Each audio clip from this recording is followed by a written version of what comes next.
दोस्तों, एक प्रेमी और प्रेमिका की बेहद निर्मम तरीके से हत्या कर दी जाती है। उन दोनों की खता बस इतनी सी थी कि उन्होंने एक दूसरे से प्यार किया था, साथ जीने मरने की कस्में खाई थी और वो मरते दम तक उन दोनों ने निभाया। इतनी दर्दनाक मौत तो शायद भगवान भी ना किसी को दे। दोस्तों, ये कहानी 4 साल पुरानी है। एक लड़का अपने ननिहाल में रहता था। दरअसल उसके कोई मामा नहीं थे, इसलिए सारी जायदाद उसके नाना नानी ने इसकी माँ के नाम कर दिया था।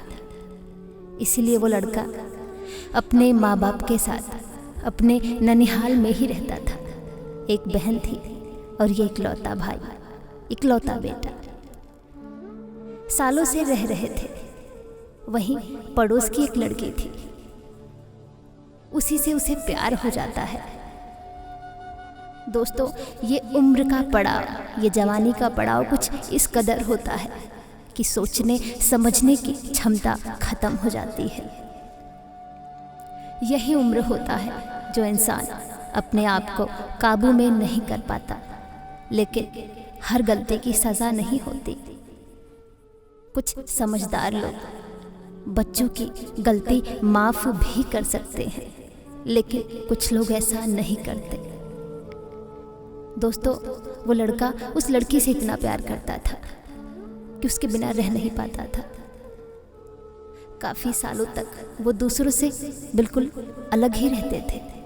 सोचते थे कि पास आएंगे तो कोई देख ना ले और कहीं कोई बवाल ना हो जाए, इसलिए वो लड़का बस फोन से ही बात करता था। ये कहानी, ये किस्सा 6 महीने से 1 साल तक चलता रहा। वो मिलते नहीं थे, लेकिन फोन से ही इतना प्यार था। बस बाहर निकलकर एक दूसरे को देख लिया करते थे, इससे ज्यादा कुछ नहीं। वक्त गुजरता गया, उनका प्यार परवान चढ़ने लगा। आखिरकार लड़के ने लड़की से मिलने की इच्छा जताई तो लड़की बोली, नहीं नहीं, कोई देख लेगा ना तो समझ लो सारा किस्सा खत्म हो जाएगा। दरअसल लड़की के घर वाले जो थे वो बहुत ही बड़े लोग थे। वो अपनी बेटी को ऐसे गलत कदम उठाते हुए नहीं देख पाते। वो तो हर माँ बाप नहीं चाहते, लेकिन उसके जो घर वाले थे वो बहुत ही क्रूर टाइप के थे। वो कुछ भी कर सकते थे, इसलिए वो लड़की उस लड़के से दूर ही रहती थी। लेकिन आखिरकार एक दिन ऐसा भी आता है, लड़का जब इच्छा जाहिर करता है कि इतने साल हम बात करते रहे, एक बार तो हमें मिलना चाहिए, अपनी जिंदगी के इस प्रेम को बढ़ाना चाहिए, तो लड़की भी मान जाती है। इतना प्यार जो करती है उससे, ये जानते हुए भी कि उसके घर वाले बहुत ही क्रूर हैं। एक दिन शाम का टाइम था। लड़की किसी तरह घर पे बहाना करके कहती है, मैं अपने दोस्त के यहाँ जा रही हूँ पड़ोस में। तो घर वाले कहते हैं ठीक है, लेकिन टाइम से आ जाना। लड़की चली जाती है। दरअसल वो लड़के से ही मिलने गई थी। वो पास के ही किसी बगीचे में थे, वहीं पे बात ही कर रहे थे। ऐसे बातें करते करते कब 2 घंटा 3 घंटा बीत जाता है। जिंदगी में पहली बार तो वो मिले थे, बस कुछ बातें थी जो सामने से करना चाहते थे। उनकी इच्छाएं गलत नहीं थी, बस उनका प्रेम परवान चढ़ चुका था। वो डरते भी थे, लेकिन एक दूसरे पे मरते भी थे।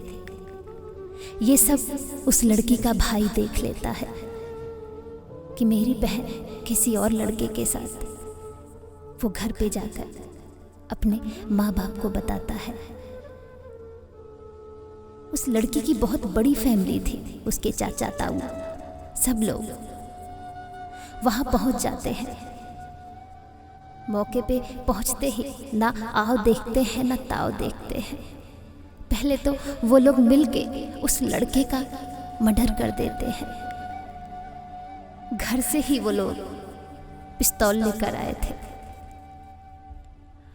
मौके पर ही उस लड़के को गोली मारते ही मौत हो जाती है। लड़की चीखती है, चिल्लाती है। ये बात गांव का ही एक लड़का उस लड़के के घर पे जाकर बताता है कि आपके बेटे की मौत हो गई है। उसके घर वालों ने उसे मार डाला है। लड़के के घर वाले दौड़ते हुए उस जगह पहुंचते हैं जहां उसके बेटे की लाश होती है। साथ में ही उस लड़की की भी लाश थी। दोस्तों, उसके माँ बाप ने, उसके भाई ने, उसके ताऊ ने, सबने मिलकर पहले तो गोली मारी, फिर उनका गला भी रेत दिया। उन्हें इस बात से बिल्कुल नफरत थी कि मेरी बेटी इसके साथ। ये कहानी इतनी दर्दनाक है दोस्तों, ये सच्ची कहानी है। मुझे नहीं लगता कि इस कहानी में इसका एंड ये होना चाहिए था। माँ बाप बच्चों को समझा भी सकते हैं, हर देखी हुई चीज़ गलत नहीं होती। समझाना, संभालना, बच्चे तो बच्चे ही होते हैं ना।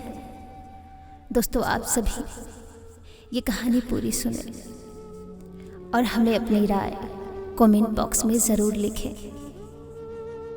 किस कहानी का क्या एंड होना चाहिए था? क्या ये ज़रूरी था माँ बाप ने अपने बच्चों को मार डाला बस अपनी इज्जत के लिए, किसी की जान ले ली? मुझे तो ये सही नहीं लगा। आप सभी बताएं और हमारे इस लव लाइन चैनल को सब्सक्राइब करें, लाइक करें, शेयर करें, कमेंट करें और हाँ, बेल आइकन ज़रूर दबाएं। धन्यवाद।